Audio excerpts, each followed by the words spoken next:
Okay. Poilievre! Poilievre! Poilievre! Poilievre! Poilievre! Poilievre! I want to make sure you guys are awake. Not yet. Not yet. Hey, we got a lot of special people here with us today. And it's my pleasure to introduce our Conservative team. Now, first of all, we have our amazing incumbent candidates, members of Parliament. So, in the newly named riding of Riding Mountain, first elected in 2019, he's a farmer, he's a farm leader, he's a Shadow Minister for Rural Economic Development and Connectivity, Dan Mazer.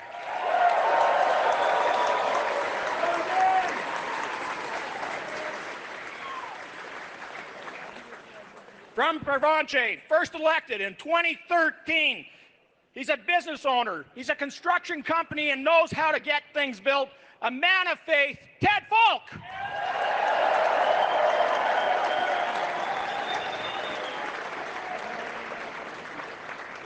In Kildonan St. Paul, first elected in 2019, the Shadow Minister of Public Safety, leading the charge to put crooks where they belong, behind bars, jail, not bail. The powerhouse of our question period, Raquel Dancho.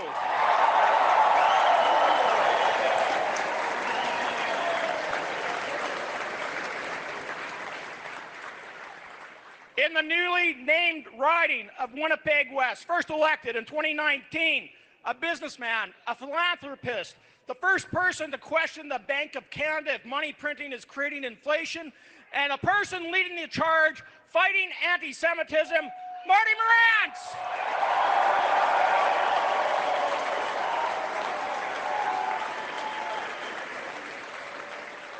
And our newest member of Parliament from Portage Lisgar, a farm kid, a farm leader as well, worked with the Grain Growers of Canada. Can we give it up for Brandon Leslie?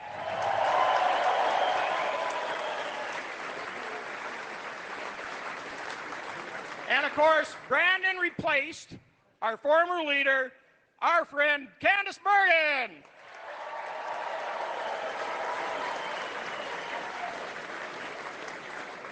And joining Candice, of course, her lovely husband, Michael.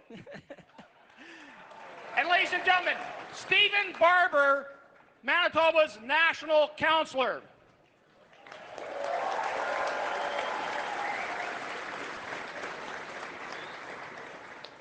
Now, we also have one of our members of Parliament that's not running again. Ladies and gentlemen, for Brandon Souris, Larry McGuire. Now, as all of us just learned in last week, that Larry wasn't able to run again. He has some health concerns, a surgery coming up in the next couple of weeks. So Larry, our hearts and prayers and our thoughts are with you during this time.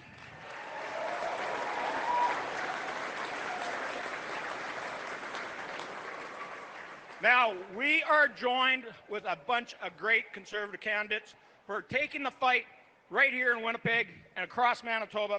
So first of all, let's give it up for the new candidate for Brandon Souris, former MLA for Spruce Woods, Deputy House Leader, and served as critic for education and early childhood learning, Grant Jackson.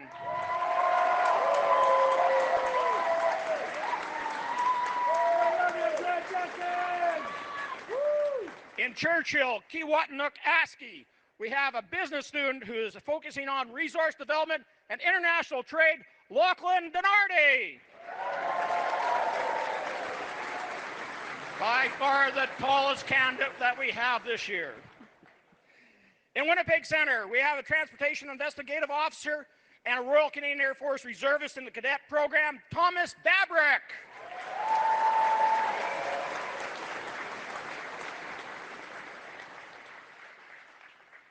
In Winnipeg South Centre, we have a mining engineer and somebody that's worked very much in the insurance industry, Royden Brosseau.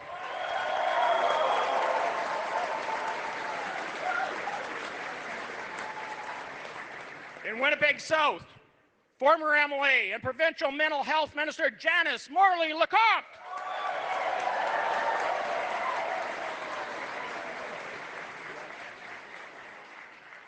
in St. Boniface, St. Vital, the candidate that works in the Department of Justice, working at high at-risk adults, also a founder and the first president of the Association of Black Conservatives of Manitoba, Shola Agbola.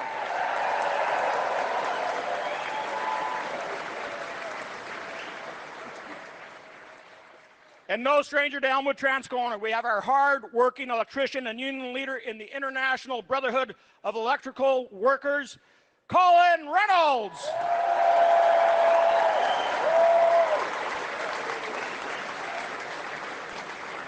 And in Winnipeg North, a lawyer, a Filipina advocate, and a founder of the Filipino Conservative Alliance of Manitoba, and a singer, Rachel Punzalan.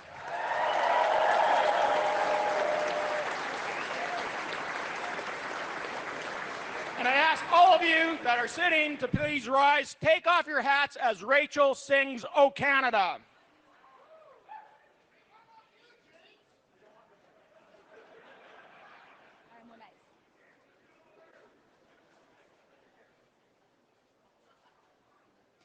O Canada, our home and native land, through patient love in all of us command.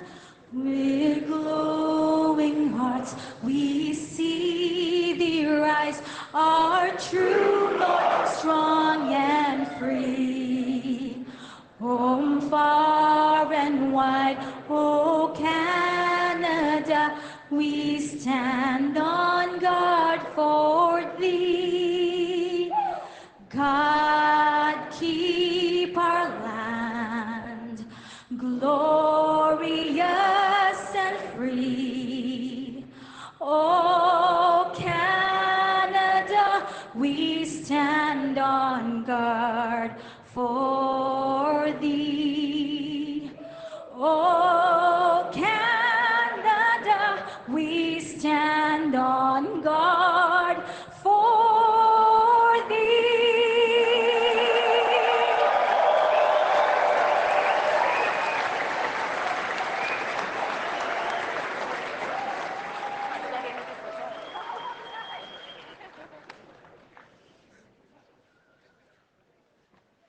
Welcome, everybody.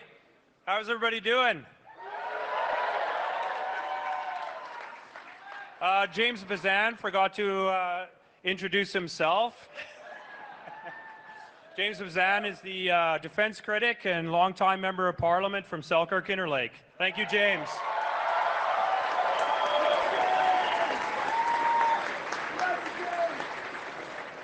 Wow, this is amazing. All right. All right, everybody, I got a question for you.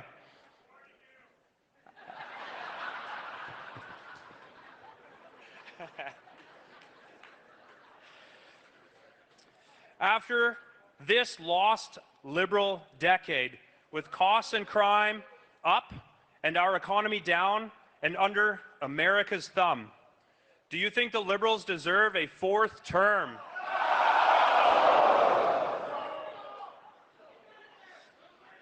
It's time to put Canada first for a change.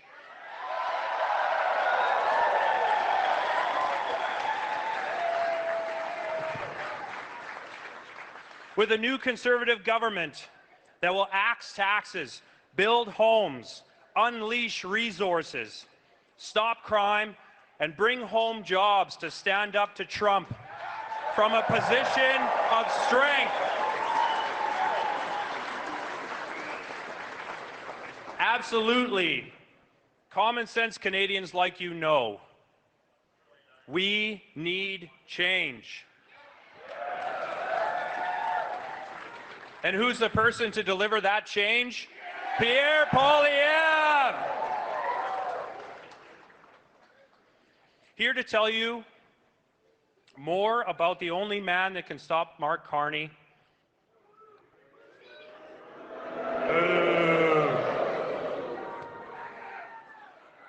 I have the pleasure of introducing you to Anaida Poilievre.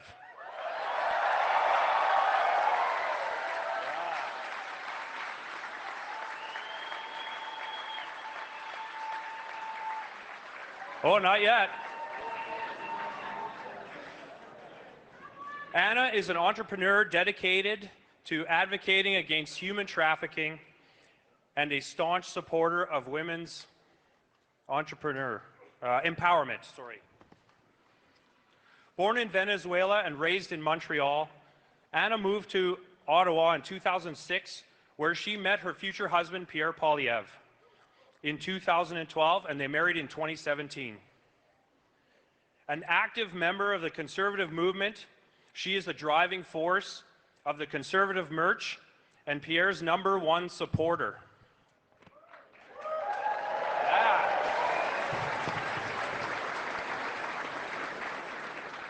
In 2024, she launched Their Stories Matter, an online platform dedicated to giving a voice to survivors of human trafficking. Anna is committed to supporting women and elevating them through her online magazine, Pretty and Smart Co., and Lead Her Forward initiative, which she seeks to pay it forward by inspiring, connecting, and elevating women.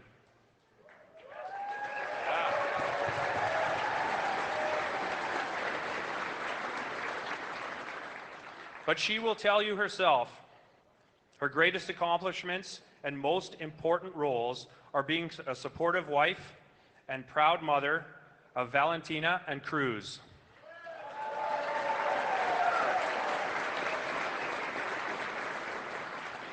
So, without further ado, ladies and gentlemen, I introduce you to Anaida Poilievre.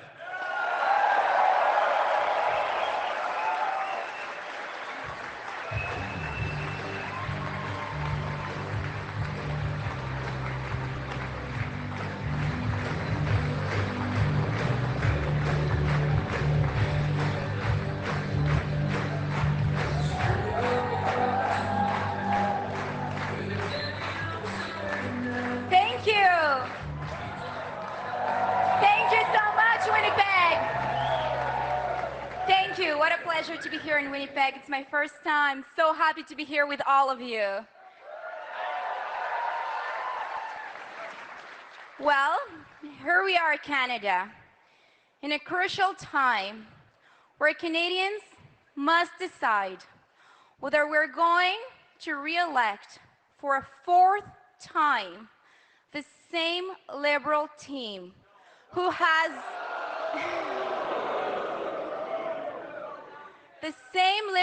has weakened our economy, giving us unaffordable housing, rising crime, and left us vulnerable in the face of the threats of Donald Trump?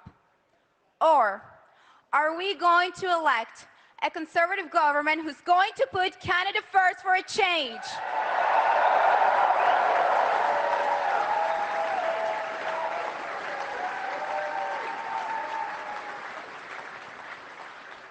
This journey began for my husband and our family about 3 years ago.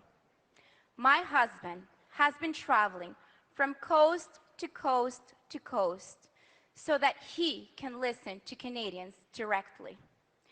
Because what we need is a government and a leader of the people, by the people.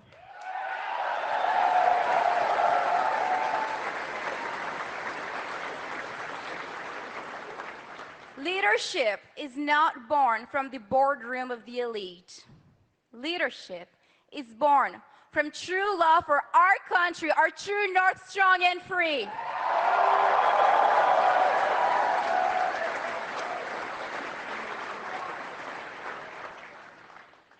And while our adversaries, while Mr. Carney has spent the last decade outside of Canada, my husband has been right here at home fighting for our youth, our Canadian families, and our seniors.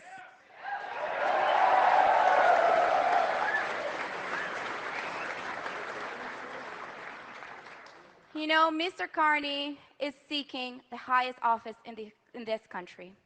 Then he's out to give the respect it deserves. He cannot look down on those who have been here fighting for Canadians being democratically elected. Yes, my husband has spent most of his adult life right here fighting for all of us, and that is an honorable thing.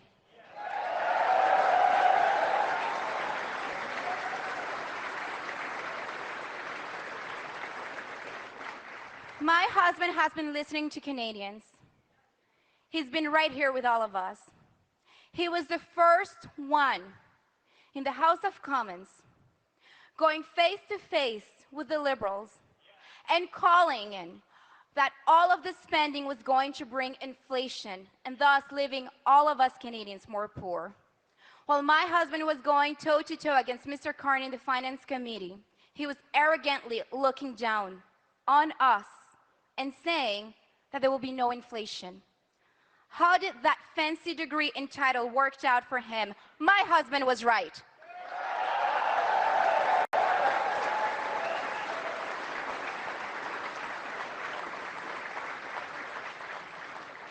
Now, I love all of my husband's policies. It is no doubt that the Liberals are trying to steal them from him.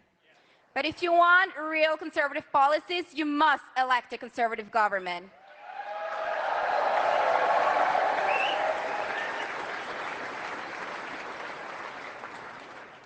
But to truly understand these policies, we have to understand the why.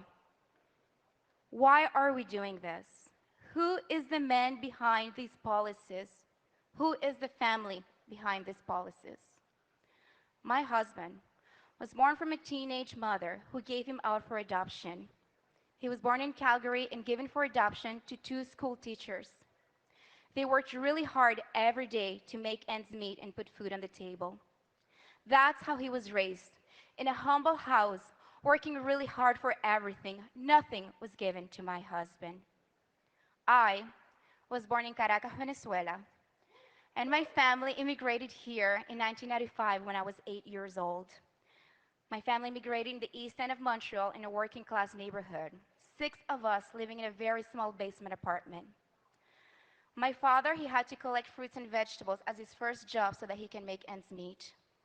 Later on, he had 3 very low-wage jobs to make ends meet. By the time that I was 17, I had left home and I was financially independent.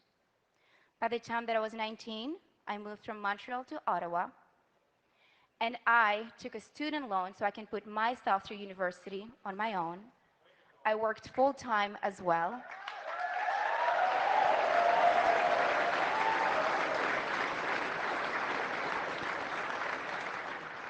By the time that I was 25, I was capable of saving enough money, $25,000, to put a down payment on a small town home with 2 bedrooms that cost $230,000.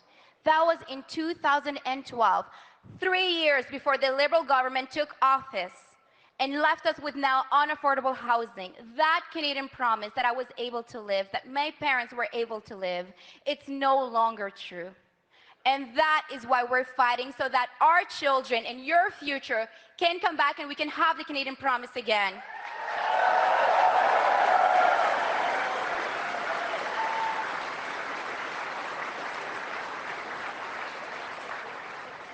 So ladies and gentlemen, my family is with all of you. We are united with all of you in this fight, and we need you all with us as well. And that's why it is my pleasure to share with you my husband and the next Prime Minister of Canada, Pierre Poilievre.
Canada First for a change?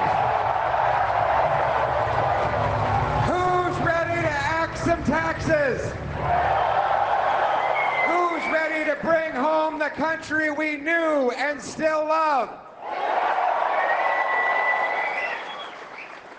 Et Cruz aussi, vous voulez aider? Tu veux m'aider? Tu veux aider? C'est quoi ça? C'est un... T'es gêné? C'est quoi ça? He doesn't know what this thing is. He's scared of this thing. He's very succinct. He's a great patriot. My little Cruz wants... He veut le micro? Tu veux le micro? Okay, tu veux le micro. Okay, ça c'est dangereux. This is dangerous. We're giving him the microphone now. I think he's going to get addicted to it. He might end up as a politician. That would be very dangerous. Wow, great to be back in Winnipeg, here on the prairies. As a proud Alberta boy myself, as everyone in central Canada knows, you can see Winnipeg from Calgary because of our prairies.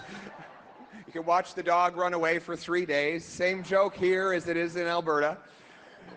But it is great to be back on the prairies to celebrate the great entrepreneurial spirit that we share and that we want to restore across the country. It's also great to be here with this incredible conservative team that's ready for change to put Canada first. Wow, great job on the song, Rachel. Common Sense Colin, quelle belle équipe, what an incredible group. We've got Marty Morantz, he was an inflation buster.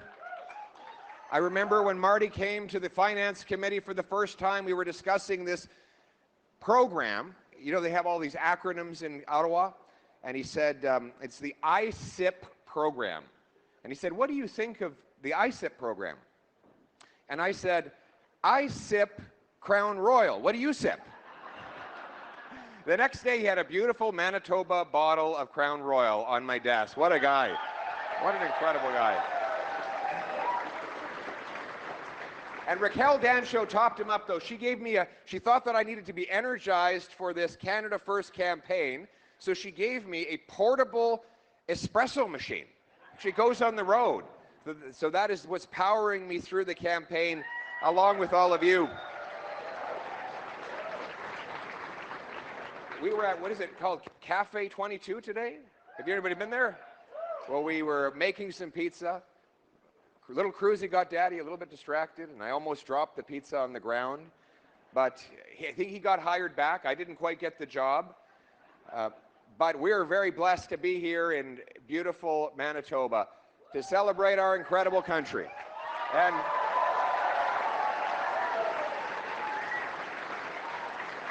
to talk about our common sense plan to restore Canada's promise. Very simple promise.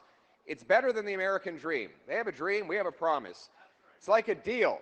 You work hard, you get a great life. A beautiful house on a safe street, protected by brave troops, under a proud flag. That is the promise the country made me.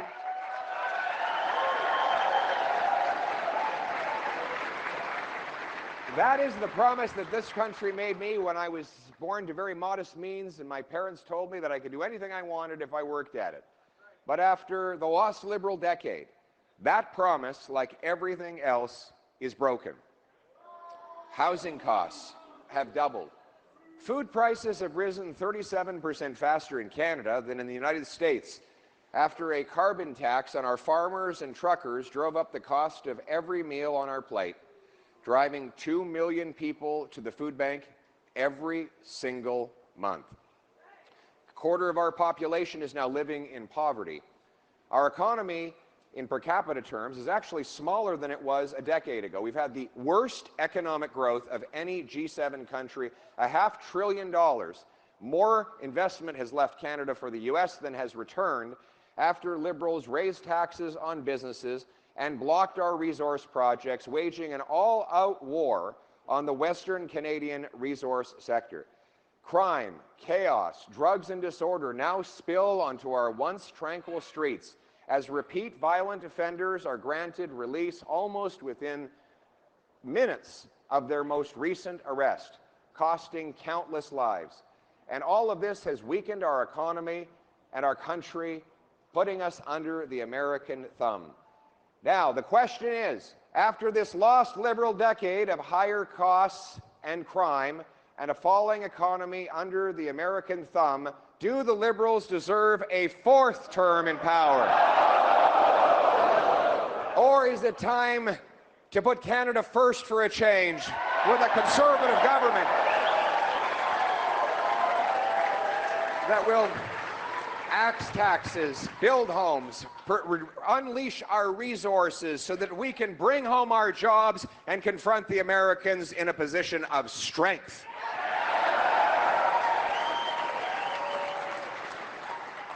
That is the choice that we're facing. Thank you very much. And we're going to cut his taxes too.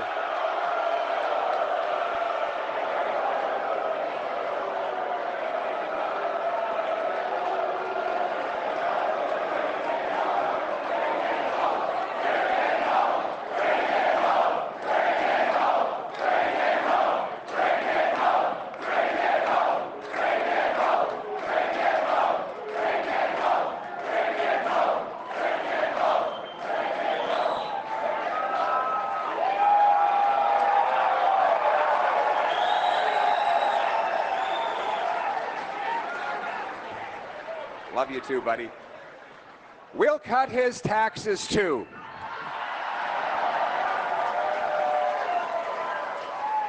Après la décennie perdue des libéraux, le choix, c'est est-ce que, après la faiblesse que les libéraux ont creusée, les taxes qu'ils ont augmentées, la criminalité dans nos rues et la dépendance qu'ils ont créée sur les États-Unis, est-ce qu'il faut les élire une autre fois, une quatrième fois, ou est-ce qu'il nous faut mettre le Canada d'abord pour faire changement en élisant des conservateurs qui vont couper les taxes et impôts, produire nos ressources et ramener des jobs et la production ici au Canada? Well, the Liberals have...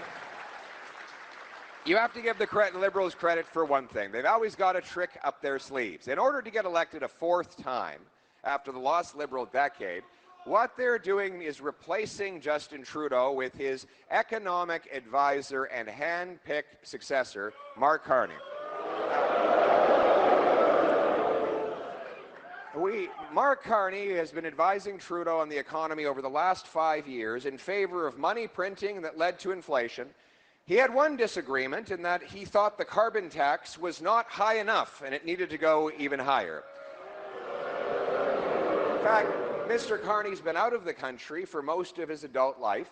Since he got back, he's really only done two things: move his corporate headquarters out of Canada to New York 6 days after Trump threatened the tariffs, and advise Trudeau to hike taxes. We know now he's also got his corporate money stashed away in Bermuda tax havens, that he took a loan from the government of China banks that his company now owes, and that he continues to have investments in those same companies that he keeps hidden from all of you. Massive conflicts of interest that will see him favoring overseas tax havens, shipping production and jobs out of our country, and raising taxes here in Canada. My friends, Justin Trudeau was bad. Mark Carney is more costly. He is more radical, and he is the most conflicted and weak leader this country has ever had.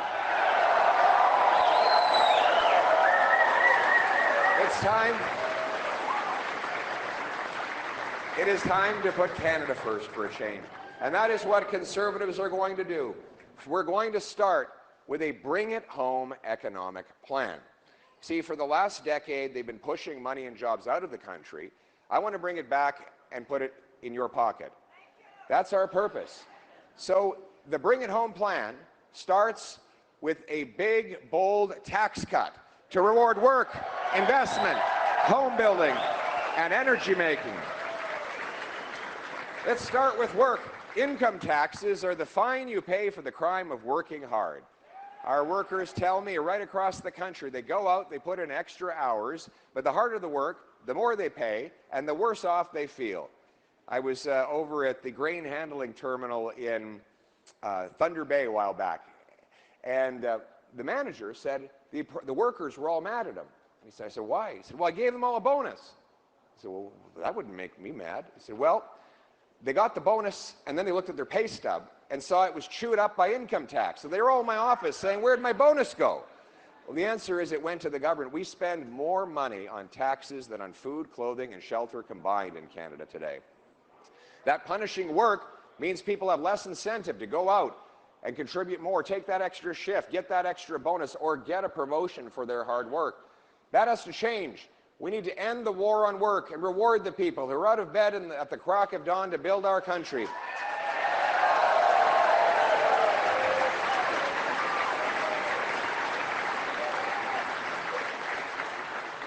And that is why a new Conservative government will bring change with a 15% income tax cut for the average worker.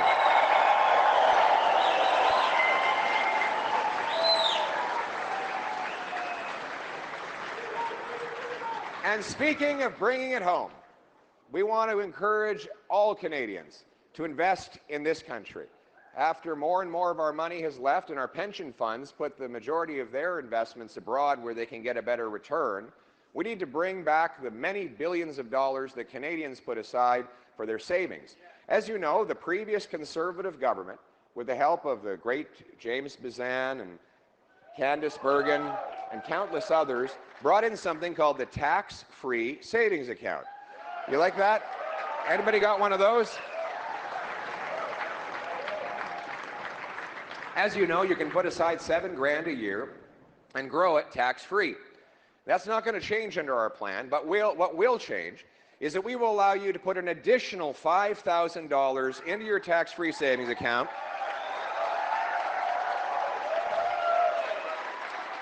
There's only one catch. That extra $5,000 has to be invested in Canadian companies.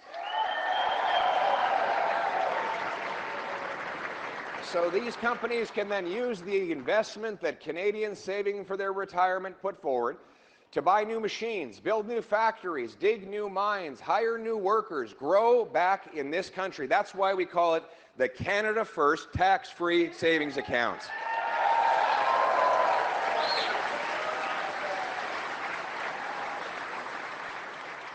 And then we're going to axe the carbon tax.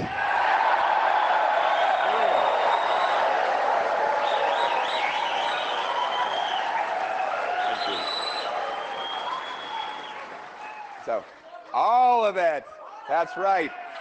So, in about 2 days, the Liberals are going to pull a fast one. So, after they imposed and increased the carbon tax for 7 years, they're going to hide. I think she wants to axe the tax as well. What do you think? Axe the tax. Axe the tax.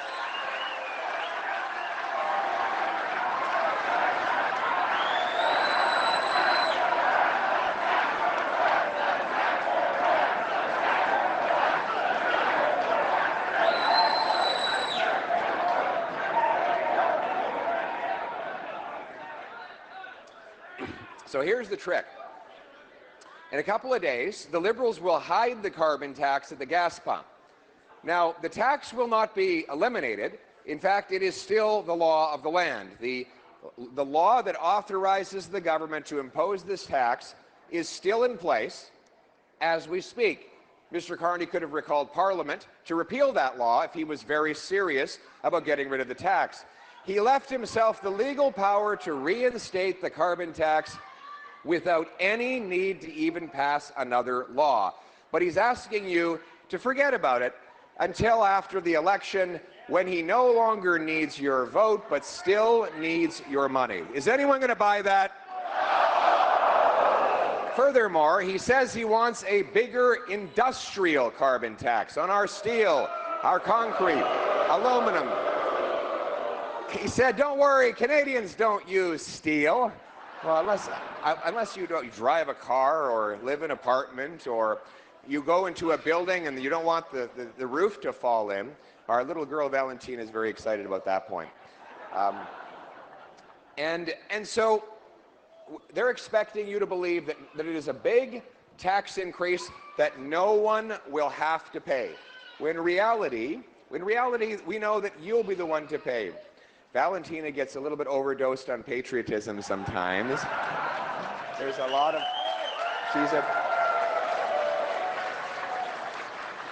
Valentina is a very special girl. She gets a little overloaded by all the lights and the sounds, and she has a powerful sensory condition, and we love her very much. She's a very special girl, and she really completes our family.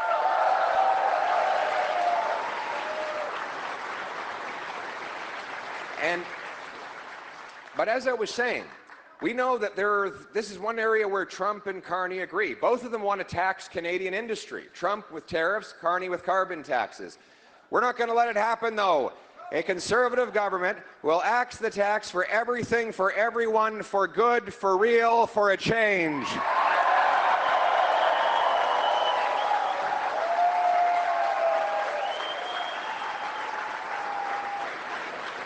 And we will axe the inflation tax. We know what that is. The inflation tax is the most immoral tax of all. Here's how it works. When governments want to spend money that they don't have, and they've run out of people to lend it to them, then what they do is print money. They create more cash. And then they can spend that cash, and nobody knows where it came from. Now, it sounds like a wonderful, consequence-free experience, except that by increasing the money supply, as Marty had to explain to the Liberals in the Finance Committee, you have more dollars chasing fewer goods, which ultimately bids up the price of everything. If you have an economy with, say, 10 apples and $10, it's a buck an apple. If you double the money to 20, but you still only have 10 apples, well, you're not twice as rich. It's just that now each apple costs twice as much. Now, this is very good for the extremely wealthy because they have their money in assets that go up with or even faster than inflation. Inflation actually makes them richer. But it's terrible news for the senior living on a pension or for the single mom living on her wages. It's a massive transfer of wealth from the have-nots to the have-yachts. Furthermore, we have to recognize that this money printing, like taxes and deficits, are only the symptoms. The real disease is massive overspending. We have to stop spending money we don't have on things we don't need. And that is why my government will cut bureaucracy, consultants,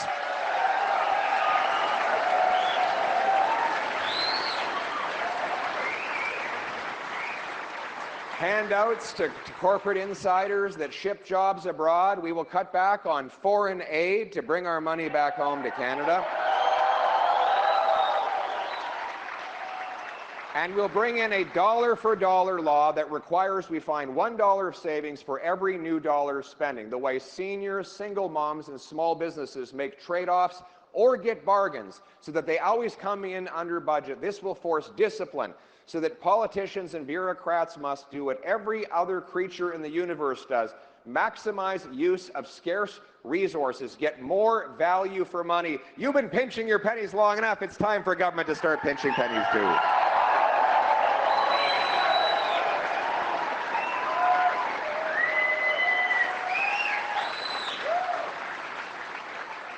And we want you to have a home to come in, to bring that paycheck to. Of course, housing costs have doubled after the lost Liberal decade. What I'm going to do is tackle the underlying problem. It's not that we don't have the land, labor, or lumber. It's that government is driving up the cost of housing by blocking permits and taxing construction. We will lead the way. As Canada First Conservatives, we will axe the sales tax on new homes to save you up to $65,000.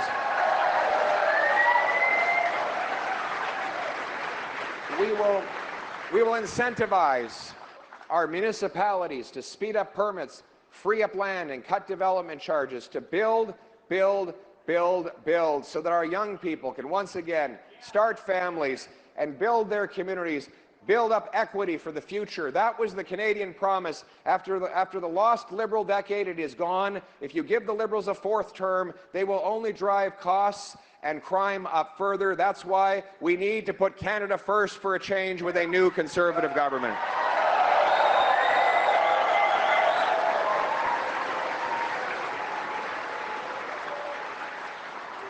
And we need to bring home production and paychecks to this country.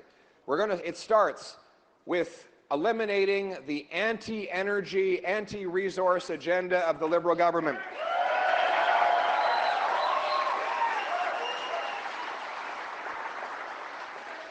We will repeal the No New Pipelines Liberal Law C-69.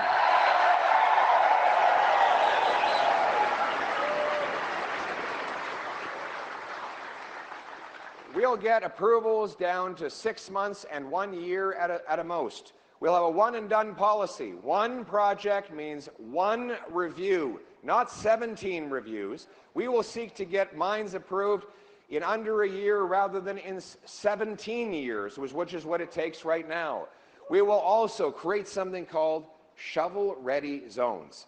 So instead of businesses having to fill out long application forms, go back and forth with lawyers, accountants, lobbyists for 7 or 8 years while billions of dollars is tied up, causing many just to throw up their hands and invest somewhere else, we will pre-approve zones within Canada that are automatically permitted for pipelines, mines, data centers, power stations, hydroelectric dams. We have the resources the world needs. We should be the richest country in the world.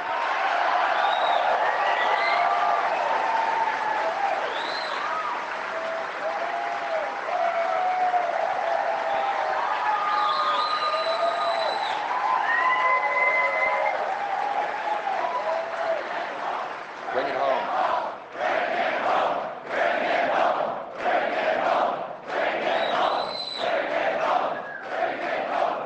We will bring it home. There's so much that we could be doing. We have the biggest supply of uranium, the biggest supply as well of potash for farming.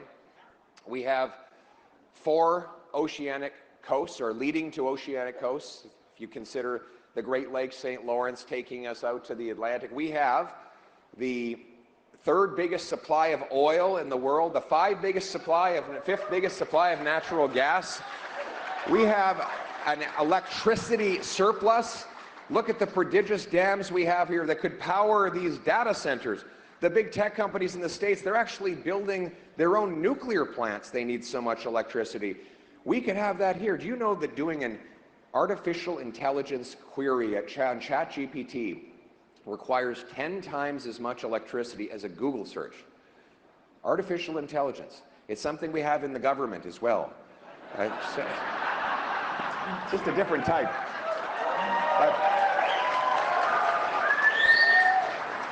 By unlocking these projects, we can bring home the production to our country, generating $200,000 and $300,000 a year jobs for our brilliant tradespeople, more money for local businesses and restaurants to serve the industrial growth all around them, money for hospitals and schools. We'll overflow and we take advantage of all the blessings that God gave this country.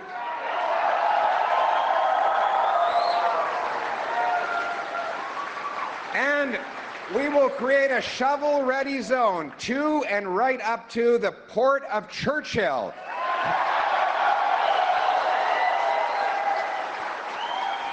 We should be shipping all manner of resources through that northern outlet, an Arctic gateway that will enrich all of Manitoba and serve all of Canada. These are the kinds of ambitious things that are going to require incredible workers. And that is why we're going to back the trades. I call our plan boots, not suits. Boots, not suits. We need to back the trades. Do we have any trades workers in here? Yes, absolutely. The people who build stuff, move stuff, fix stuff, make stuff, they're the ones we need more than ever. Too much of the tax dollars, though, are directed away from the trades.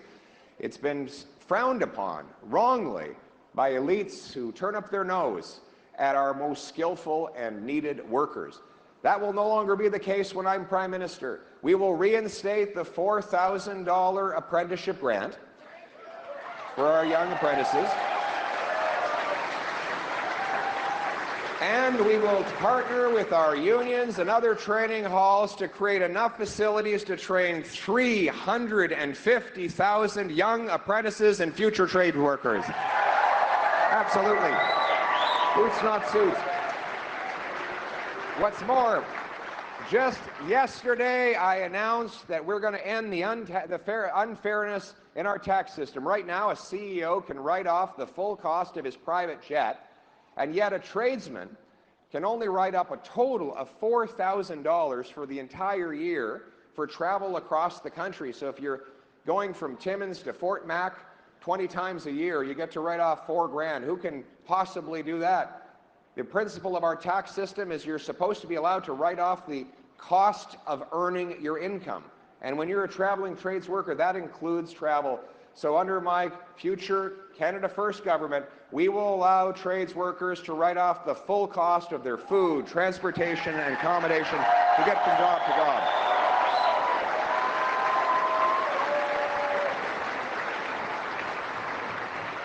And we need to unlock the potential of our many currently unlicensed doctors and nurses. We have 32,000 immigrant nurses and 20,000 immigrant doctors who cannot work in their profession simply because there is no path to prove their qualifications. When I got my eye surgery done, there's a technician who actually works as an eye surgeon in Dubai.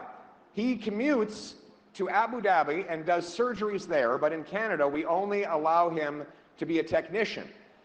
Then I found out there were 4 others like him in the same clinic. So apparently operating on Emirati eyeballs are different than operating on Canadian eyeballs. You know, 85% of Filipino nurses are not allowed to work in Canada, even though in the United States they can take a test within a couple of weeks up to an international standard and get working. In Toronto, they say if you have a heart attack, don't call 911. Call an Uber because the driver is probably a doctor. Crazy, eh? So what's the solution? We know the solution. We did it back in 1952. We started something that's still here today. It's called the Red Seal. It's a certification for the trades. Why don't we create a national Blue Seal for the professions? So the amazing Filipino nurses in Manitoba can get working in our hospitals. We have some Filipino nurses here. There's one. Amazing. Great patriotic people. They'll meet our standard. We'll get the bureaucracy out of the way and get people the health care they need and the paychecks that will make us all richer. We want them to bring those paychecks home to safe neighborhoods, though. So we have to stop the crime. Just a few moments before I came on the stage, I met with Michelle and Ron. Their daughter, Kelly, was heading to work one morning when she was hit by a drunk driver. He was out on bail for the 4th time, driving a stolen car. And after the accident, he felt no remorse. He climbed out of his vehicle, went over to a gas station, and got himself a taxi. After taking this precious life, a family is shattered, friends are heartbroken, a community will never be the same. But what is so heartbreaking about these stories is how easily they can be prevented. The good news is we don't have a lot of criminals in Canada. The bad news is they are very, very productive. There is a small group of extremely prolific offenders who offend again and again and again. The story is the same in every part of the country. The most Eye-popping example, though, comes from the Vancouver police, who had to arrest the same 40 offenders 6,000 times. Each offender was arrested, on average, once every 2 days for an entire year. That means that they are literally doing nothing but crime.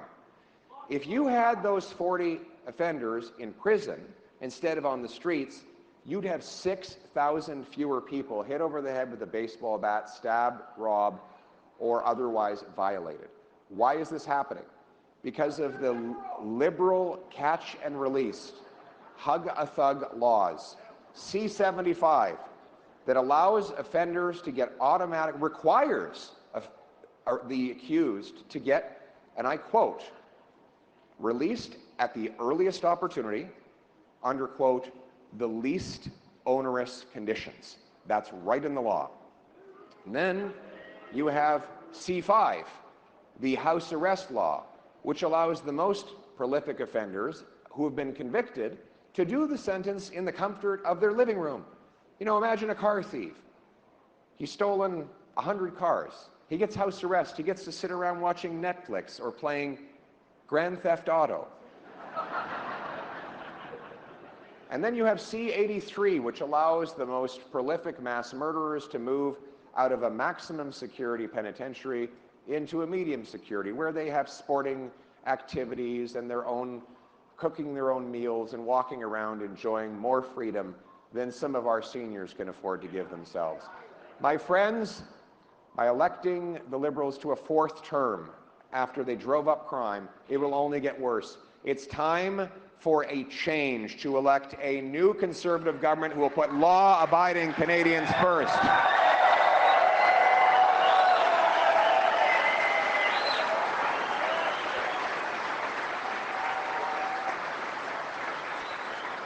We will repeal those 3 Liberal laws, C-75, C-5, and C-83. We will pass a new law that says that any repeat offender newly arrested will be ineligible for bail, parole, probation, or house arrest. It will be jail, not bail.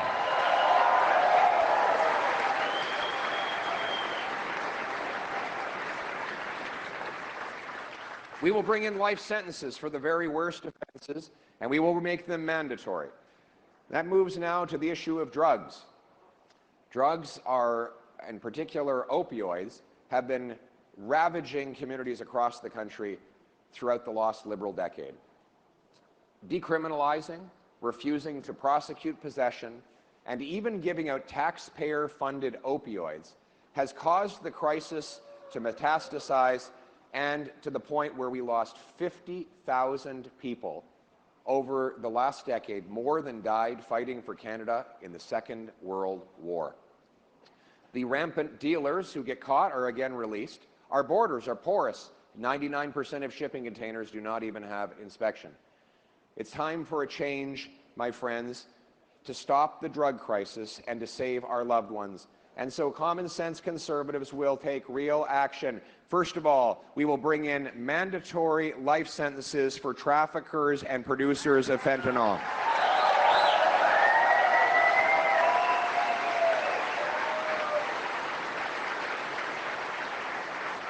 Secondly, we will defund the distribution of opioids. This is not a safe supply.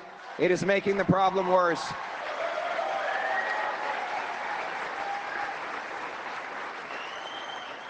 And instead, we will take inspiration from the Oak Centre right here in Winnipeg. We will invest in treatment and recovery, as they do at the Oak Centre, where young people will be given counseling, detox, group therapy, physical exercise, yoga, sweat lodges for First Nations, job placement, transitional housing. We will lift them up. We will tell them that there is always chance to turn their lives around. And so my message today, anyone who's suffering, hang on, have hope. Help is on the way.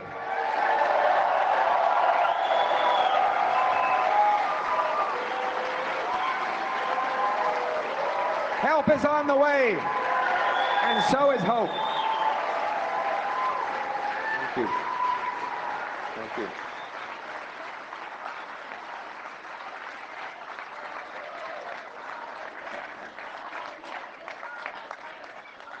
We're going to turn it around, and we're going to lock down our borders against crime and drugs. We're going to hire 2,000 more frontline CBSA officers. We'll have more scanners that can look right inside those shipping containers, so that if the manifest says that there are widgets in the container, but the scanner shows it's a beamer, then you go get the beamer, you call the guy in the VIN, and you say, "Were you planning to send your beamer off to Turkey today?" And he'll say, "No, I was going to drive it to work, but it was missing from my driveway." Well, we've got it at the Port of Montreal. We give it back to you. And then you go to the guy who booked the shipping container and say, "You're under arrest," right? Pretty straightforward.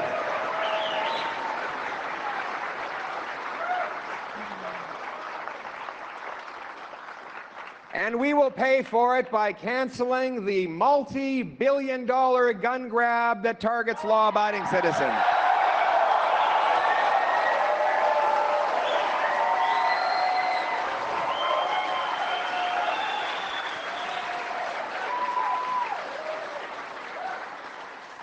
By definition, someone with a possession and acquisition license is not someone who's on a mission to rob a bank. Because if you're going to go do a crime with a gun, you don't stop to get a license and a background checked on the way. People with a PAL or an RPAL are the least likely people to commit offenses. Many of them are, you actually meet those who participate in these tournaments. They're like lawyers, they're doctors, they're brainies. Many of them are even nerdy. You know, they're very precise people who love the practice, and they're not out to hurt anybody. The people who are doing crime are actually all getting their guns over the border illegally. And furthermore, are hunters. It's not Grandpa Joe's hunting rifle that's shooting up downtown Winnipeg and Toronto. It's the illegal guns.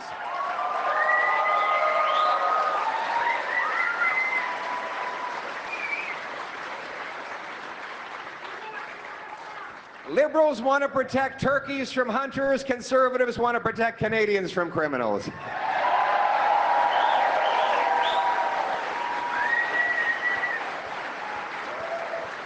Putting Canada first requires we have a strong military to keep the true north strong and free. Working with our incredible Shadow Minister of Defense, just as we work with Raquel Dancho to put together that crime, drugs, and gun package, we work with our great Shadow Minister of Defense to put together our defense plans. More and more of those will be rolling out in the days ahead. But let's be clear.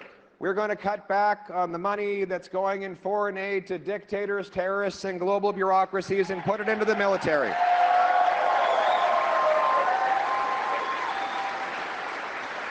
We're going to fill the vacancies in the military by recruiting the next generation of brilliant soldiers, sailors, and airmen. We'll buy 4 massive icebreakers that will go up and bust up the ice and take back control of our Arctic waters from the Russians and Chinese.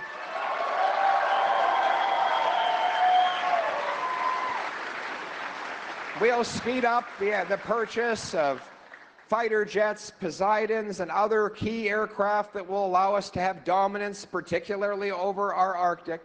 We will also double the size of the first patrol of the Arctic Rangers, our eyes and ears on the ground, and we will establish the first post-Cold War Arctic Canadian base, CFB Iqaluit.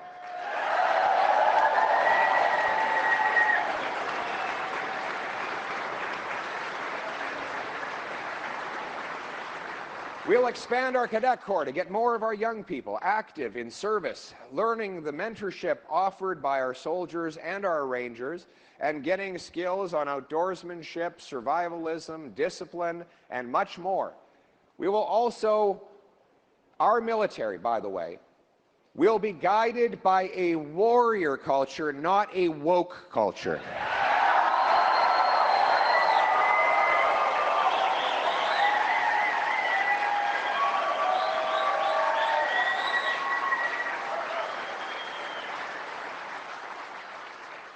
and we will bring home the best immigration system the world has ever seen. We had a great we had the world's most admired immigration system before the lost Liberal decade. We brought in great people who could fill vacant jobs. They quickly established, if they needed, they learned English or French. They got homes and jobs, and they became part of the Canadian family. Stories like my wife's story, and so many more that have been coming for centuries to this land. We've been very blessed by that. But over the last decade of Liberals, we've seen them push the Century Initiative, a radical scheme that seeks to expand our population to 100 million people. This is designed to profit corporate elites who deliberately bring in people from poor countries in large enough numbers to drive wages down for everyone else. These newcomers themselves are actually great people. They want to work hard, but they're being taken advantage of by this corporate elite, including Mark Wiseman, who's the founder of this Century Initiative and now one of the top advisors to Mark Carney. My friends,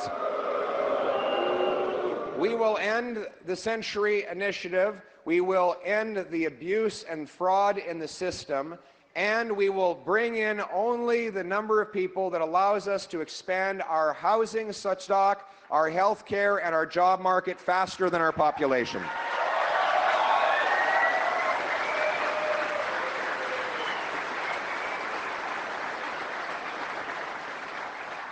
And we will once again celebrate our proud history in Canada. No more tearing down monuments, no more erasing. No more erasing our proud history. We will tell our stories, sing our songs, and wave our flag. We will put Terry Fox, the Canadian troops, the famous five, all back into the great Canadian passport.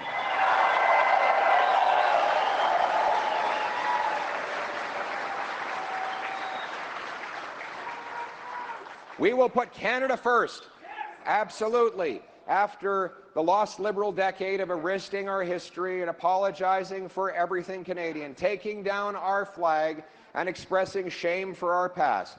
The Liberals do not deserve a fourth term weakening our country. What we need is a new Conservative government to put Canada first.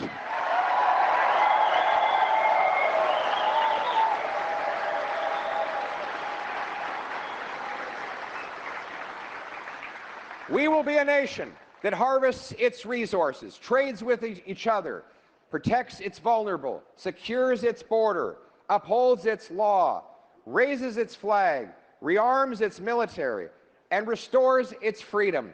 We will not be a nation of tax collectors and toll masters, of bureaucrats and busybodies, of gatekeepers and grandees, rulers and rule makers. No, we are a nation of explorers and entrepreneurs, artists and adventurers, workers and warriors, pioneers and patriots, united by the Canadian promise, which should instill hope to everyone suffering out there today, to the single mother going to bed hungry tonight, wondering how she will feed her kids in the morning. Hope is on the way.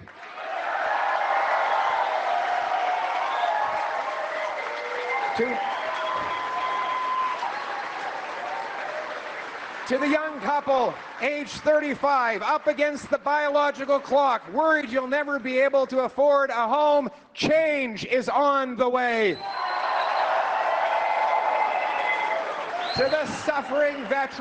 To the suffering veteran who's choosing between eating and heating, we thank you and we say both hope and change are on the way for you too.